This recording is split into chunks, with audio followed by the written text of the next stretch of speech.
The transport ship descended through Earth's atmosphere with a grace that made it look like a falling star.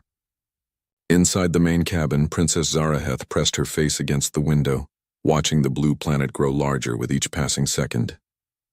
Her skin shimmered with a soft violet hue, and her eyes held three distinct colors that swirled like galaxies. She had never been to Earth before, and her heart beat faster than usual. "Your Highness, please return to your seat," said her guard, a stern Velaran warrior named Cross.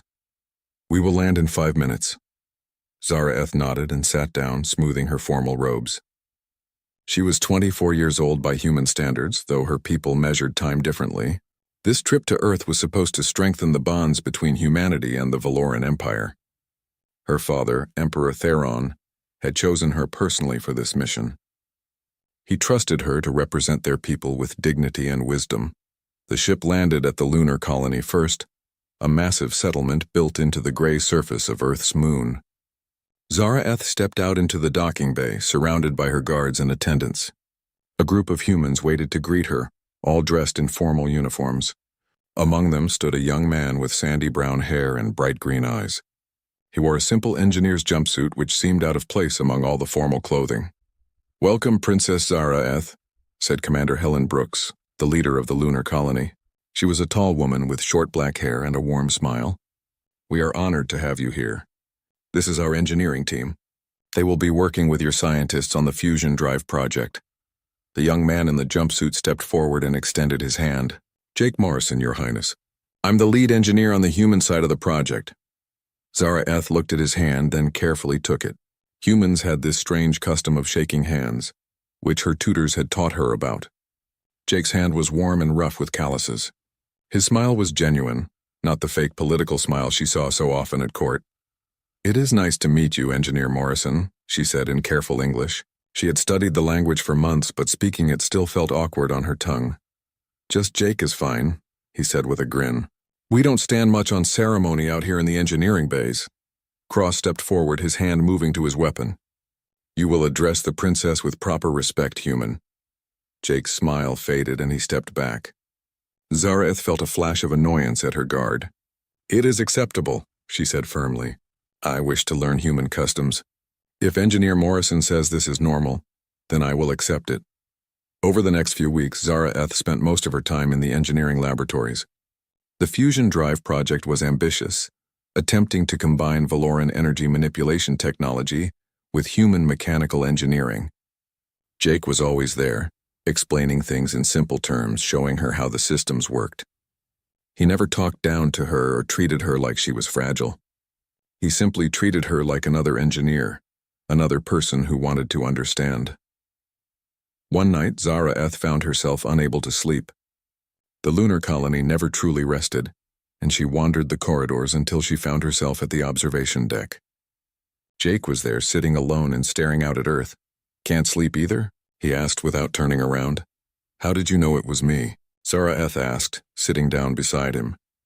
"Your guards make a lot of noise," Jake said with a slight smile. "They're trying to be quiet, but their armor clinks." Zaraheth glanced back and saw Cross and another guard standing at the doorway watching. She sighed. "They never leave me alone. Not since I was a child." "That must be hard," Jake said. "Never having privacy, never being able to just be yourself." "It is the price of being royalty," Zaraheth said, but her voice was sad. "What about you? Why are you here so late?" Jake shrugged. "I like looking at Earth, reminds me why I do this work. All those people down there living their lives. The things we build here might help them someday, might help everyone, human and Velaran alike." They sat in silence for a while, watching the planet turn slowly below them. Zaraheth felt something she had never experienced before, a sense of peace and connection with someone outside her own species. Jake didn't want anything from her. He didn't care about her title or her father's power. He just saw her as Zaraheth. The weeks turned into months. The project progressed well, and Zaraheth found herself spending more and more time with Jake. They would work side by side in the labs, discussing theories and testing prototypes. They would eat meals together in the cafeteria, sharing stories about their different worlds. Jake told her about growing up in a small town in Montana, about fishing in cold streams and camping under the stars.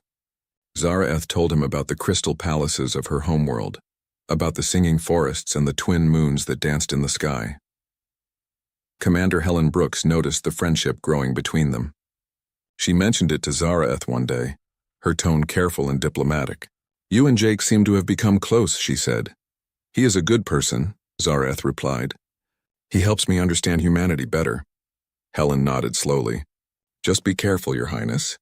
Your father might not understand, and there are people on both sides who wouldn't approve of a princess becoming too friendly with a common engineer." Zareth felt anger rise in her chest.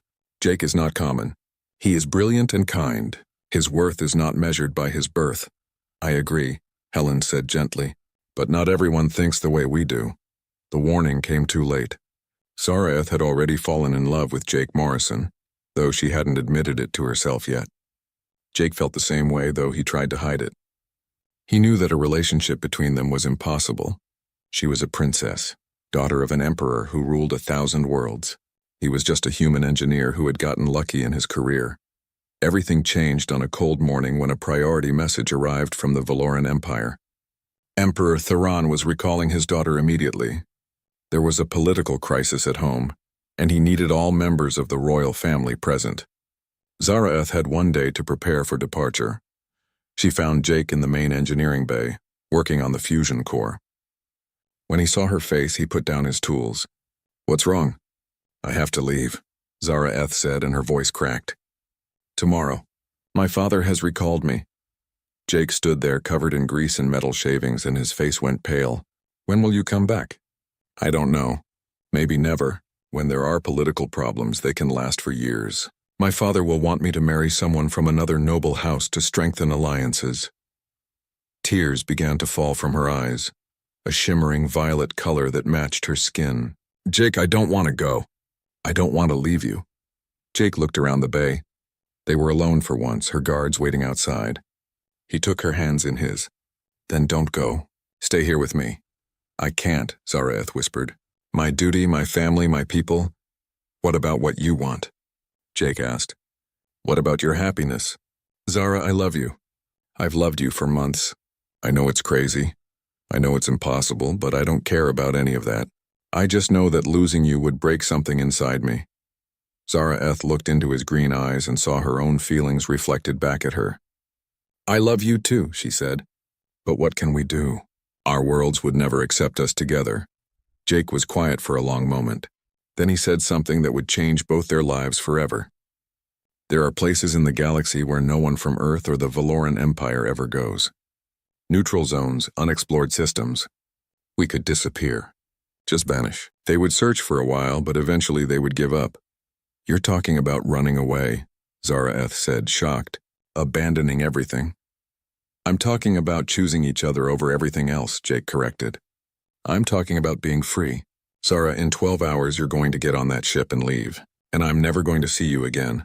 So I'm asking you now, do you want to spend the rest of your life doing what everyone expects, or do you want to take a chance on something real?" Zareth thought about her father, stern and proud. She thought about her mother, gentle but bound by tradition. She thought about the endless ceremonies and political games that awaited her. Then she thought about Jake, about his laugh and his kindness, about the way he made her feel like a person instead of a princess. "How would we even do it?" she asked. Jake's eyes lit up. "There's a small exploration ship in Bay 7. It's fueled and ready for a long-range survey mission. It's not supposed to launch for another week. If we could get to it tonight, we could be gone before anyone realizes what happened."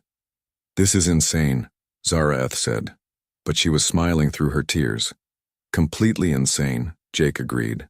"So what do you say, Your Highness?" "Want to run away with me?" Zareth took a deep breath. She thought about every lesson she had been taught about duty and responsibility. Then she threw all of those lessons away. "Yes," she said. "Let's go." That night, while the lunar colony slept, two figures made their way through the quiet corridors. Zareth had told her guards she needed rest and meditation before the journey home.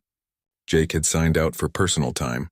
They met at Bay 7, where a small ship waited, sleek and silver in the dim light. "I programmed the autopilot with coordinates for a system 18 months away," Jake whispered as they climbed aboard.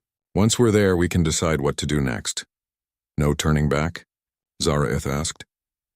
5 years had passed since the night Princess Zaraeth and Jake Morrison disappeared into the vastness of space. Admiral Peter Grant sat in his office on Earth, staring at the file that had consumed half a decade of his life. The search had been exhaustive, covering hundreds of star systems, questioning thousands of witnesses, following every possible lead. Now it was ending with nothing but failure. "We've done everything we could," said Captain Lisa Yang, his second in command. She stood by the window, watching ships come and go from Earth's orbital stations. "Sometimes people just don't want to be found." Peter rubbed his tired eyes. He had aged 10 years and 5, the stress of the search etched into every line on his face. "The princess's father will never forgive us. Hell, I'll never forgive myself." "You can't search forever," Lisa said gently. The council made their decision. After 5 years with no trace, no signal, no evidence of life, they're declaring them legally dead. "The case is closed." Peter stood and walked to his wall, where a map of the galaxy glowed with hundreds of red markers showing where they had searched. So much space, so many places to hide. "What do you think happened to them?" Lisa was quiet for a moment. "I think they found somewhere quiet and they're living their lives. I think Morrison was smart enough to stay hidden, and the princess was brave enough to give up everything for him. Part of me hopes they're happy wherever they are." "Don't let Emperor Theron hear you say that," Peter warned. "He still considers it kidnapping." The conversation on the Valoran homeworld was much different. Emperor Theron stood in his throne room, a massive hall of crystal and light. The message from Earth hung in the air before him, projected in glowing letters. They were giving up. They were declaring his daughter dead. "Unacceptable," he roared, and the crystal walls amplified his voice until it shook the entire palace. "They stole my daughter and now they abandon the search?" Lady Seraphine, the Empress, stood nearby. She was a tall, elegant woman with the same violet skin as her daughter, though age had added silver streaks to her natural coloring. "They did not steal her, Theron. You know this. The security recording showed she left willingly." "She was manipulated," Theron insisted, but his voice lacked conviction. "That human engineer poisoned her mind against us, against her duty." "She fell in love," Seraphine said softly. "Something we did ourselves once, if you remember." Theron turned to look at his wife, and some of the anger drained from his face. "That was different. We were both Valoran, both royal. There was no conflict." "There was every conflict," Seraphine reminded him. "Your family and mine had been enemies for 3 generations. Our marriage was scandalous. People said it would never work, that we would destroy each other." She walked to him and placed a hand on his arm. "But we chose love over politics. How is what Zaraeth did any different?" "Because she abandoned her people," Theron said, but his voice broke. "She left me, Seraphine. Our daughter chose a stranger over her own family." "She chose happiness," the Empress said, "and perhaps she knew that we would never have allowed it. You would have forbidden the relationship. You would have sent her away, married her off to some noble you chose. Can you honestly say otherwise?" Theron could not answer. Deep in his heart, he knew his wife was right. If Zaraeth had come to him and asked permission to marry a human engineer, he would have refused without hesitation. The scandal alone would have been devastating, and so his daughter had taken the only option she saw available. She had run. "I miss her," he admitted quietly, and for the first time in 5 years, tears fell from his eyes. "Every day I wake up and hope for news. Every night I dream she will return. Now they tell me she is dead and I am supposed to accept it." Seraphine held her husband as he wept. "She may yet return," she whispered. "I feel it in my heart. Our daughter is alive, and one day she will come home." In the Valoran council chambers, the debate raged on. Council Elder Vorn, an ancient Valoran who had served the Empire for centuries, stood before the assembled nobles. "The alliance with humanity has suffered greatly from this incident," he said. "Trade has decreased by 40%. Cultural exchanges have nearly stopped. There is mistrust on both sides." "Because the humans let the princess be stolen," argued Lord Karn, a hot-headed young noble. "They failed to protect her." "She was not stolen," Vorn said wearily. He had made this argument dozens of times. The security footage is clear. Princess Zaraeth and Engineer Morrison planned their escape together. She went willingly. "Then she betrayed us," Karn said. "And the human corrupted her." "Enough," commanded a new voice. Princess Lyria, Zaraeth's younger sister, stepped into the center of the chamber. She was 19 now, old enough to attend council meetings. She had her sister's violet skin but her father's stern expression. "My sister made her choice," Whether we agree with it or not, it was her choice. Continuing to blame humanity for this will only damage our empire further. You would forgive them? Karn asked, shocked. I would move forward, Lyria said. My father drowns in grief. My mother holds on to impossible hope. Our people suffer because trade has collapsed. And for what? Because my sister fell in love with someone we didn't approve of. She looked around the chamber, meeting the eyes of each noble. I loved my sister. I miss her every day. But I will not let her absence destroy everything our empire has built. The council was silent. Finally, Elder Vorn spoke. The princess speaks wisdom beyond her years. I propose we send new ambassadors to Earth. Begin rebuilding what was broken. The vote was close, but it passed. Slowly, carefully, the Velaran Empire and humanity began to repair their relationship, but the wound was deep and trust was hard to rebuild. Admiral Peter Grant retired 6 months later, the failure of the search weighing too heavily on his conscience. Emperor Theron stopped attending public ceremonies, his grief making him a shadow of the strong ruler he had once been. Only Empress Seraphine kept hope alive, praying each night to the old gods that her daughter would return. They could not have known that their prayers would be answered, though not for 7 more years. They could not have imagined where Zara-Eth and Jake had gone, or what they had built together in the darkness between the stars. The small ship had traveled for 18 months before finding what Jake and Zara-Eth were looking for. The system was unremarkable, not catalogued by either human or Velaran explorers. It contained a single yellow star and 6 planets, one of which was habitable. The 4th planet had breathable air, liquid water, and temperate zones perfect for settlement. It also had a small moon that orbited close enough to provide beautiful night skies.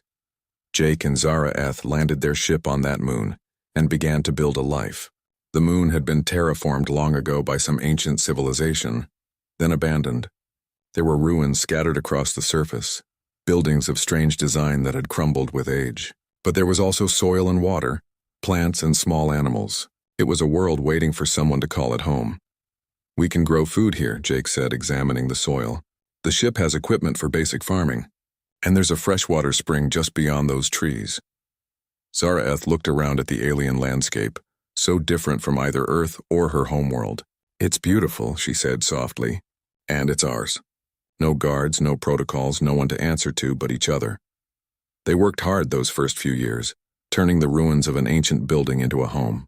Jake used his engineering skills to set up power generators and water filtration systems. Zara-Eth used her knowledge of Velaran agriculture to create gardens that could thrive in the moon's unique environment. They learned to hunt the small creatures that lived in the forests, to preserve food for the long winters, to repair equipment when it broke down.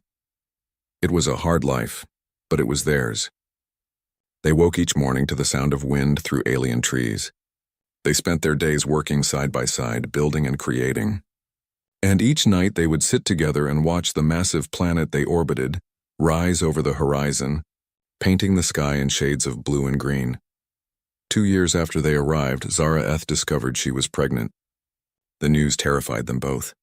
They had no medical equipment, no doctors, no idea if a human and Valoran could even produce children together. But 9 months later, after a difficult labor that Jake helped her through with shaking hands and whispered prayers, 2 babies were born, a boy and a girl, twins who seemed to be a perfect blend of both species.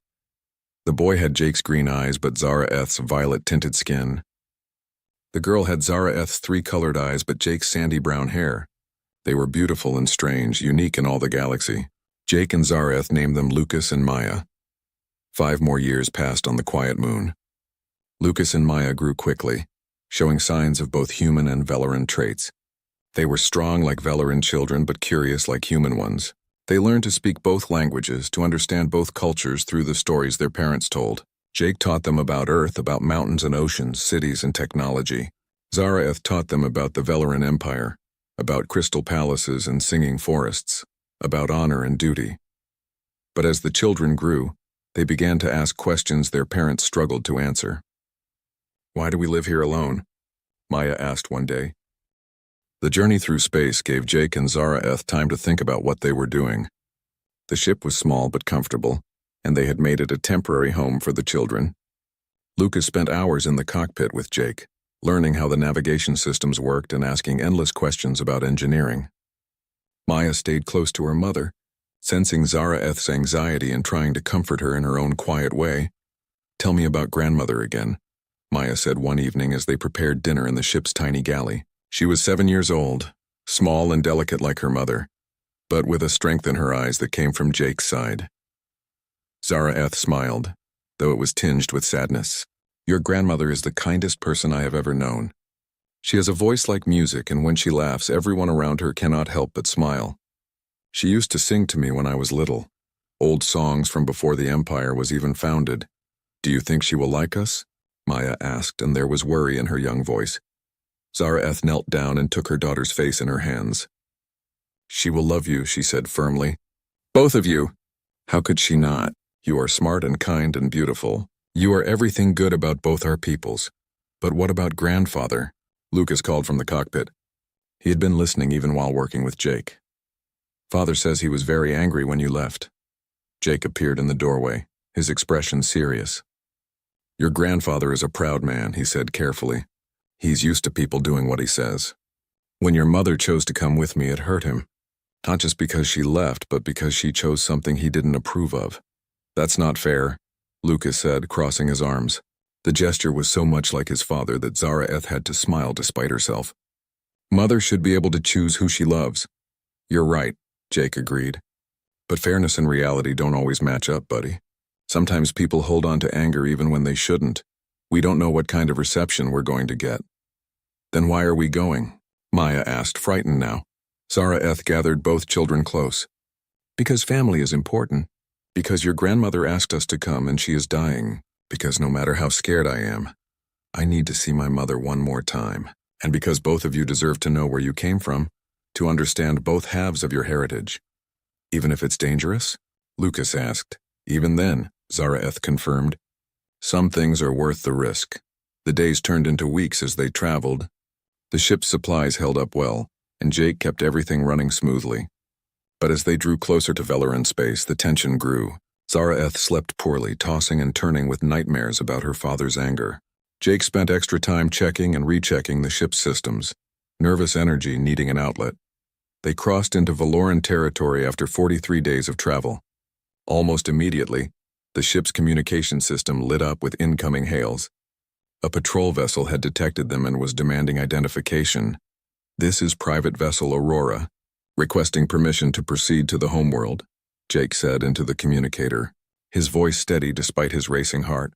"Aurora, transmit your identification codes," came the response. Jake looked at Zaraeth. They had discussed this moment many times. Using her royal codes would immediately alert the Empire to her presence, but lying would only make things worse later. Zaraeth nodded and moved to the communication panel. She input a sequence of numbers and symbols that she had not used in 12 years, codes that identified her as Princess Zaraeth, heir to the Velaran throne. The silence that followed seemed to last forever.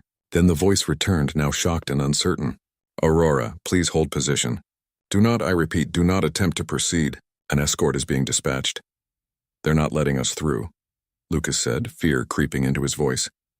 "It's okay," Jake assured him. "They're just surprised. They thought your mother was dead. Give them time to process." Within an hour, 3 Valoran warships appeared, sleek vessels of crystal and metal that made their small ship look like a toy. They surrounded the Aurora, weapons powered but not aimed directly at them yet. "Princess Zaraeth," a new voice came through the communicator, this one older and more authoritative. "This is Commander 6 of the Imperial Guard. If you are truly aboard that vessel, please respond with visual confirmation." Zaraeth activated the video feed, and her face appeared on the screen. She was older than when she had left, and being with Jake had brought out a confidence in her features that had not been there before. But she was unmistakably the missing princess. "Commander 6, she said formally. "I request permission to proceed to the homeworld. I understand I have much to answer for, but I have received word that my mother is dying. Please let me see her." The commander's face on the screen showed pure shock. For a moment he could not speak. Then he gathered himself. "Your Highness, I must inform you that there will be consequences for your actions 12 years ago. However, the Empress has indeed been asking for you. We will escort you to the homeworld under guard. You and your companions are not to leave the ship until we arrive. Is that understood?" "Companions?" Zaraeth asked. Our scans show 4 life forms aboard your vessel. You, the human Morrison, and 2 others. Who else is with you, Your Highness? Zaraeth looked at Jake, then at their children. Maya had come to stand beside her mother while Lucas held his father's hand. This was it, the moment when the galaxy would learn about them. My family, Commander, she said simply. My husband and our children. The silence that followed was deafening. Finally, Commander 6 spoke, his voice carefully controlled. Understood, Your Highness. We will escort you to the homeworld. Please follow our lead ship and do not deviate from the flight path. I must warn you that Emperor Theron has been notified of your arrival. He is not pleased. The 3 warships formed up around the Aurora, and together they proceeded toward the Valoran homeworld. Inside the small ship, Jake and Zaraeth tried to stay calm for the children's sake, but both knew that the real challenge was just beginning. The Valoran homeworld grew larger in the view screen, a beautiful planet of purple oceans and silver continents, wrapped in rings of crystalline debris that caught the sunlight and scattered it in rainbow colors. Lucas and Maya pressed their faces to the window, seeing for the first time the world their mother came from. It's beautiful, Maya breathed. It's home, Zaraeth said softly, though after 12 years away, she was not sure if that was still true. They landed at the Royal Spaceport, a massive facility carved into the side of a crystal mountain. Armed guards surrounded the Aurora the moment it touched down. Commander 6 himself came to meet them, flanked by a dozen soldiers in ceremonial armor. Jake opened the ship's door and stepped out first, putting himself between any danger and his family. The Valoran guards tensed, hands moving to their weapons. Jake raised his hand slowly, showing he was unarmed. Engineer Morrison, Commander 6 said, and his voice was cold. You are under arrest for the abduction of Princess Zaraeth. He did not abduct me, Zaraeth said, stepping out behind Jake. The sight of her, after 12 years, made several of the guards gasp. She was older now, with silver beginning to show in her violet skin, but she carried herself with a regal bearing that commanded respect. I left willingly. If anyone is to be arrested, it should be me for abandoning my duties. That will be for the Emperor to decide, 6 said. Then his eyes moved past Jake and Zaraeth to the 2 small figures emerging from the ship. Lucas and Maya stepped into the light of the Valoran sun for the first time, and the guards stared in shock. The children were clearly not fully human, or fully Valoran. Lucas had his father's human build, but his skin held a faint violet tint. Maya's eyes swirled with 3 colors like a true Valoran, but her hair was human. They were something new. Something that should not exist according to everything the Valorans believed about their species. By the old gods. One of the guards whispered. What are they? They are my grandchildren, said a voice from behind the guards, and everyone turned to see Empress Seraphine standing there, leaning heavily on a walking staff. She looked frail. Her skin faded to a pale lavender, but her eyes were bright with tears. They are the future. Mother, Zaraeth cried and ran to her. Seraphine opened her arms and held her daughter tight, both of them weeping. The guards stood uncertain, not sure what to do. Commander 6 looked torn between duty and compassion. After a long moment, Seraphine pulled back and looked at her daughter's face.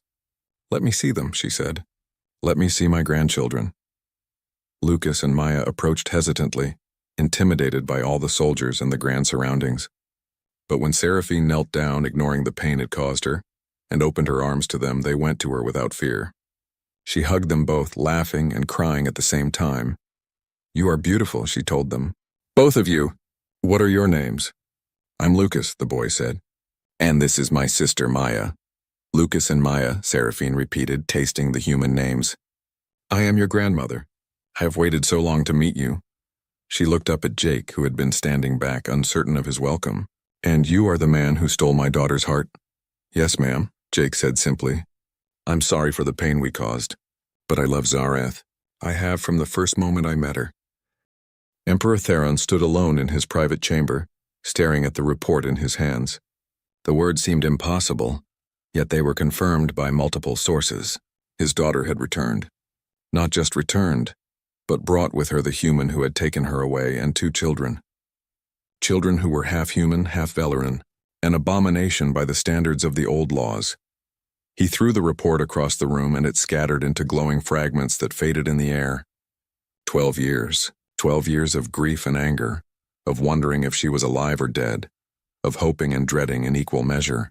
And now she walked through his palace as if nothing had changed, as if she had not torn his heart from his chest and disappeared into the void. There was a soft knock at his door. "Leave me," he commanded. "I will not," came his wife's voice, and Seraphine entered despite his order. She looked exhausted, her illness clear in every movement, but her eyes were fierce. "You will see them, Theron, today." "I will not," he said, turning away from her. "She made her choice 12 years ago. She chose that human over her family, over her duty, over everything I taught her. She chose love," Seraphine said, moving closer. Each step cost her, but she would not show weakness now. "Just as we once did. Or have you forgotten? Your family wanted you to marry the daughter of the Western houses. My family expected me to refuse your suit, but we chose each other anyway. That was different," Theron roared, spinning to face her. "We were both Valoran. Both royal! Our union strengthened the Empire. Our union nearly started a civil war," Seraphine reminded him quietly. "And it took 10 years for our families to forgive us. The only difference between us and Zareth is that we were lucky enough to have each other's species in common." Theron's anger deflated slightly. He sank into a chair, suddenly looking every one of his centuries. "I cannot face her, Seraphine. I cannot look at her and not see the years we lost. The grandchildren I should have watched grow. The betrayal." "Then do not look at the years lost," his wife said, kneeling beside his chair despite the pain it caused. "Look at the years we might still have. I am dying, my love. The physicians give me weeks, perhaps months. I want to spend that time with our daughter and our grandchildren. Please, Theron, do not let your pride cost us this chance." The Emperor looked at his wife, really looked at her, and saw how frail she had become. His anger, which had sustained him for so long, crumbled in the face of his fear of losing her. "You ask too much," he whispered. "I ask for what we both need," Seraphine said. "See them, Theron. Meet your grandchildren, and then decide if your anger is worth holding on to." In the East Wing, Jake paced the room like a caged animal. They had been in the palace for 3 days, and the Emperor had not sent for them. Zareth spent most of her time with her mother, who grew weaker each day. The children explored the palace gardens with Lyria, Zareth's younger sister, who had been surprisingly welcoming. "He's never going to see us," Jake said, running a hand through his hair. "He's going to keep us here as prisoners or worse." "My father is stubborn," Zareth admitted. She sat by the window watching the sunset paint the crystal towers in shades of gold and purple. "But he is not cruel. He will come around in time." "Do we have time?" Jake asked. "Your mother—" "I know," Zareth said, and her voice broke. "I can see it in her eyes. She is saying goodbye every time we speak. I thought I had more time." Jake sat beside her and pulled her close. "I'm sorry. I know this is hard. I chose this," Zareth said. "I chose you, chose our life together. I have no regrets about that. But I wish I could have found a way to have both. My family and my love." The door burst open and Princess Lyria entered, slightly out of breath. She was a striking young woman, serious and dedicated where Zareth had been curious and playful. But there was kindness in her eyes as she looked at her older sister. "Father has agreed to see you. All of you. In 1 hour in the throne room." Zareth stood quickly, her face pale. "So soon?" "Mother convinced him," Lyria said. "She does not have much time left, sister. She wants peace before she goes. Father cannot refuse her, not now." She looked at Jake, her expression harder. "He will not be welcoming, human. Be prepared for that." "I'm prepared for whatever comes," Jake said steadily, "as long as we face it together." They gathered the children and dressed in formal clothes that Seraphine had provided. Lucas wore a simple suit in human style but made of Valoran materials that shimmered softly. Maya had a dress that blended both cultures. Comfortable enough for a child but elegant enough for court. Jake wore his best clothes, though he knew he would look plain next to the Valoran nobility. Zareth dressed in traditional royal robes, the same style she had worn 12 years ago, though they had been altered to fit her now. The walk to the throne room felt endless. Guards lined the corridors, watching them pass with expressions ranging from curiosity to hostility. Word had spread through the palace about the princess's return and her hybrid children. Some saw it as a miracle, others as an abomination. The empire was divided just as it had been when she left. The throne room doors opened before them, massive structures of carved crystal that caught the light and threw rainbow patterns across the floor. Inside, the room was filled with nobles and courtiers, all dressed in their finest.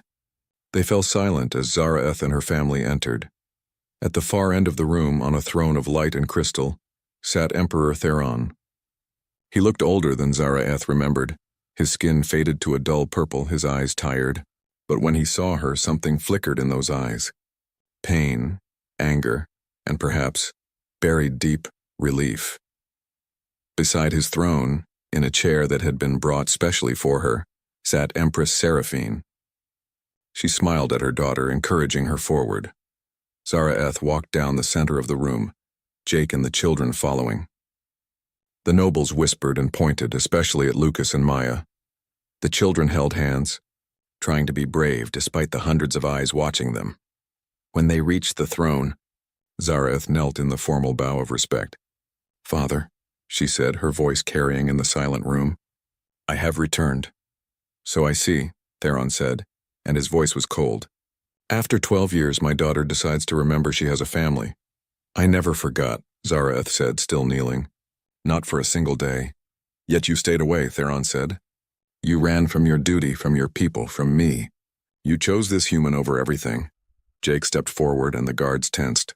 "Your Majesty," he said, and his voice was respectful but firm. "I love your daughter. I have loved her from the moment I met her. We ran because we knew we would not be allowed to be together. The choice was between a life apart or a life in hiding. We chose to be together. You chose to steal my daughter," Theron said, rising from his throne. His anger was rising now. 12 years of pain and rage bubbling to the surface. "You poisoned her mind against me, corrupted her with your human ideas of romance and freedom. She was a princess, heir to an empire, and you turned her into a fugitive." "I asked him to run with me," Zaraeth said, standing now. "Father, please." "Jake did not force me to do anything. I made my choice freely. I chose love over duty because I knew that you would never accept us. I chose happiness over obligation because I wanted a life that was mine, not one you designed for me." "And what life did you have?" Theron demanded, descending from his throne to stand before them. "Hiding in the darkness, afraid to show your face? That is the life you chose?" "We had peace," Zaraeth said. "We had love. We had freedom, and we had them." She gestured to Lucas and Maya, who stood close together watching their grandfather with wide eyes. "We had children, Father." "Your grandchildren." Theron looked at the children for the first time, really looked at them. They were small and fragile-looking, but there was something in their eyes that reminded him of Zaraeth when she was young. Curiosity mixed with determination. A quiet strength that would not break easily. "Are these my grandchildren?" he asked, and his voice had lost some of its anger. "These hybrid creatures that should not exist?" "They are children," Seraphine said from her throne, her voice weak but clear. "They are innocent and beautiful, and they carry the best of both our peoples." "Look at them, Theron. Really look." Lucas stepped forward, letting go of his sister's hand. He was scared, but he had his father's courage and his mother's royal bearing. "Grandfather," he said, the word strange in his mouth. "I know you are angry with mother and father. But please do not blame Maya and me. We did not choose to be born. We only want to know our family." The throne room was utterly silent. Every noble, every guard, every courtier held their breath, waiting to see how the emperor would respond. Theron stared down at the boy who had called him grandfather, and something inside him cracked. He knelt down, bringing himself to Lucas's level. Up close, he could see the mix of features clearly. Human and Velaran blended in ways that should have been impossible. The boy had his mother's eyes, the same violet shade that Theron saw every time he looked at Seraphine. "What is your name?" he asked quietly. "Lucas, your Majesty," the boy said. "And that's my sister, Maya." Maya came forward slowly, still holding back some of her fear. "Hello, grandfather," she said softly. Theron reached out a hand, hesitant, and touched Maya's face. Her skin was warm with the faintest violet tint. She was real, solid. The weeks following the reunion were complicated. The Valoran Empire buzzed with news of the princess's return and the existence of her hybrid children. Some celebrated it as a sign of hope and unity between species. Others condemned it as a violation of ancient traditions. The noble houses were divided, and the palace became a battleground of politics and philosophy. Jake found himself in the most uncomfortable position of his life. He was a simple engineer, who had become the husband of a princess and father to children who might one day rule an empire. Every day brought new challenges. He had to learn Velaran customs, navigate complex court politics, and face nobles who saw him as nothing more than the human who had corrupted their princess. One morning, he was summoned to a meeting with the Velaran High Council. Zara'eth wanted to come with him, but he insisted on going alone. "This is something I need to do myself," he told her. "They need to see that I can stand on my own, not hide behind your title." The council chamber was an intimidating space, circular and vast, with seats rising in tiers around a central platform. 12 of the most powerful nobles in the empire sat in judgment, their faces stern and unwelcoming. At the highest seat sat Elder Vorn, ancient even by Valoran standards, his skin pale with age. "Engineer Morrison," Vorn said, his voice carrying despite its age, "you stand accused of abducting Princess Zara'eth from the lunar colony 12 years ago. How do you answer this charge?" Jake stood straight, meeting their eyes without flinching. "I am guilty of helping the princess leave, Elder Vorn. But I did not abduct her. She came willingly. She planned our escape as much as I did. We both knew what we were giving up, and we chose each other anyway." "You corrupted her mind with human notions of romance," said Lord Karn, one of the younger nobles. "You took advantage of her curiosity about your species." "I fell in love with her," Jake said simply. "Not with a princess, not with a Velaran, but with Zara'eth herself. Her intelligence, her kindness, her courage. And she fell in love with me. Is that corruption? Or is that just what love is?" "Love does not excuse abandoning duty," another noble said. "The princess had responsibilities to her people." "She had a responsibility to herself too," Jake replied, "to her own happiness. You would have forced her into a political marriage with someone she didn't love. You would have used her as a tool to strengthen alliances." "Where's the honor in that?" the council murmured, some in anger, others in reluctant agreement. Elder Vorn raised his hand for silence. "And what of the children?" he asked. Human Valoran hybrids were thought to be impossible. Yet they exist. Some say they are an abomination, a violation of natural law. What do you say to that? Jake felt anger rise in his chest, but he kept his voice controlled. "I say that anyone who calls my children abominations can answer to me personally. Lucas and Maya are not mistakes or violations. They are proof that our two species can create something beautiful together. They are smarter, stronger, and more capable than either of us alone. They are the future." "Bold words from a human who has no standing in this empire," Karn said.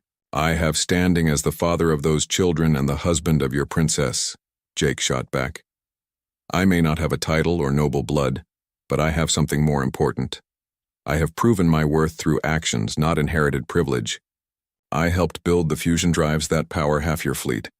I survived 12 years in unexplored space with limited resources, and I raised 2 children who have already shown more promise than many of your nobles' offspring." The chamber erupted in angry shouts and arguments. Elder Vorn called for order, and gradually the noise died down. "You speak plainly, Engineer Morrison, perhaps too plainly for this court. But you are not wrong about your children. They have shown remarkable abilities in the short time they have been here." It was true. In just a few weeks, Lucas and Maya had made an impression on everyone they met. Lucas had a natural gift for understanding technology that amazed even the Valoran engineers. He could look at a broken device and immediately see the problem, suggesting solutions that were both simple and elegant. Maya had inherited her mother's diplomatic skills and her father's emotional intelligence. She could sense the mood of a room and adjust her behavior to put people at ease.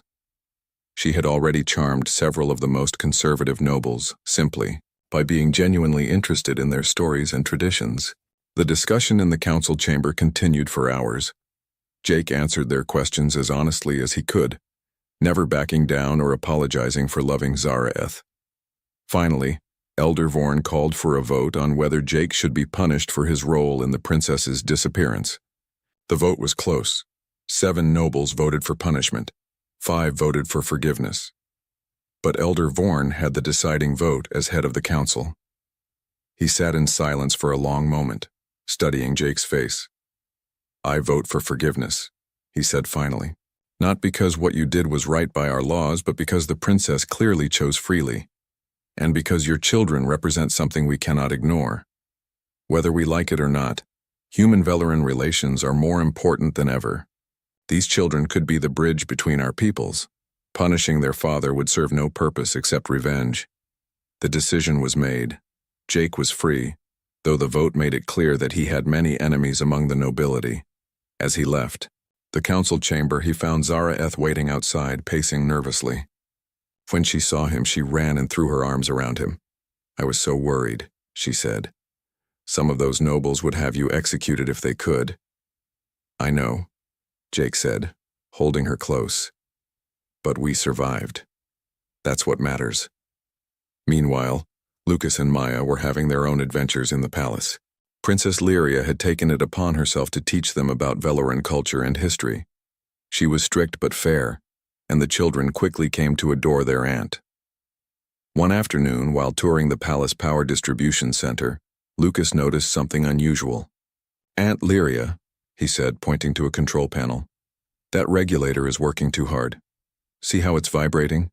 It's compensating for an imbalance somewhere in the grid. Lyria frowned and called for the chief engineer, an elderly Valoran named Techmaster Soren. When Lucas explained what he had noticed, Soren was skeptical. The grid has been functioning normally for months, he said dismissively. But look at the power flow readings, Lucas insisted, pulling up data on a display screen. His fingers flew over the controls with a confidence that belied his 7 years. The Southern District is pulling 15% more power than it should be.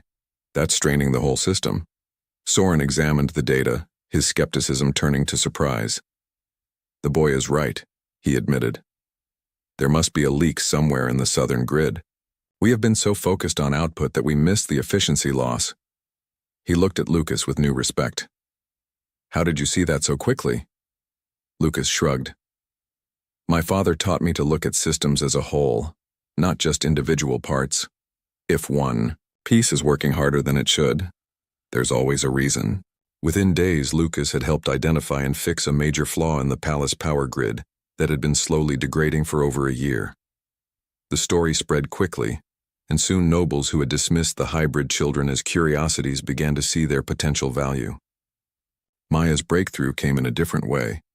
There was a tense diplomatic meeting between Valoran nobles and a delegation of human ambassadors led by General Darius Kane. The humans wanted to re-establish trade agreements that had fallen apart after Zara'eth's disappearance. The Valorans were reluctant, still bitter about the perceived insult to their princess. The meeting was going badly. Both sides dug into their positions when Maya wandered into the room. She had been playing in the gardens and came looking for her mother, not realizing she was interrupting an important negotiation. I'm sorry, she said, seeing all the stern faces. I didn't mean to interrupt. It's quite all right, child, General Kane said kindly. He was an older man with gray hair and warm eyes. We were just discussing trade agreements. Nothing that would interest a young lady like yourself. Are they being difficult? Maya asked, pointing at the Valoran nobles. My father says that when people are difficult, it's usually because they're scared or hurt, not because they're mean. The room went very quiet. One of the Valoran nobles, Lady Senna, stiffened. We are not being difficult, child. We are protecting our interests. Why are you scared? Maya asked with the innocent directness of a child. The humans seem nice. General Kane has kind eyes. Lady Senna opened her mouth to respond, then paused. The child's words had cut through all the diplomatic language to the truth underneath. The Valorans were scared. Scared that working with humans again would lead to more pain, more loss. They had trusted humanity once, and a princess had vanished. You're right, Senna said slowly, and her admission shocked everyone in the room. We are scared. 12 years ago, we sent our princess to Earth in friendship, and she disappeared. It felt like a betrayal, even though we now know it wasn't. That fear has poisoned our relationship. General Kane leaned forward. And we've been hurt too. We searched for 5 years, spent enormous resources, and found nothing. We felt like we'd failed you, and that made us defensive. Neither side has been honest about how much pain this caused. Maya smiled, pleased to have helped. My grandmother says that the first,